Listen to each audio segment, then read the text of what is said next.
नमस्कार आजी. नमस्कार सगळे AWPL फायटर्सला. मी आपलं एक आजी आहे, त्यांना दिसण्याचा आणि ऐकण्याचा प्रॉब्लेम होता. तर तसंच मी त्यांना आपला फक्त एक आय ड्रॉप दिला होता आयस्लीपेजचा. तर त्यांना त्या माध्यमातून दिसायला तर लागलंच, पण ऐकायला पण यायला लागलं. आपण त्यांच्या तोंडाने ऐकू. आजी, तुम्ही किती दिवसांनी वापरता? 15 दिवस झाले. 15 दिवस झाले.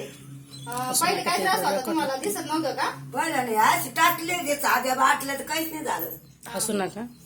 आता जर पाणी कमी झालं डोळ्याचं आणि दिसू राहिलं आणि कान तर लगेच गेले होते. वट आला जाई पण थोडं थोडं ऐकू येतो, हा. जादा नाही येत अजून. मग तुम्ही कोणतं औषध वापरलं? येत वापरू राहिले आता. मग ऐकायला यायला लागलं? हा, दिसत पण? त्याच्यापासूनच ऐकायला यायला लागलं थोडं. दिसत बी? हा, वय किती असं नाही? वय किती आहे वय? वय मासे आता 90च्या पुढं. 90च्या पुढे आहे का? बर. मग तुम्ही काय सांगसान? आता सगळ्याला वापरायला सांगसान काही? सगळ्याला वापरायला सांगसान हे? हा, बर, जे येतो वापरीन ना. चालेल. हा, जवळ मला सुचलं तवर पैसे माझ्याजवळ असले तवर वापरी.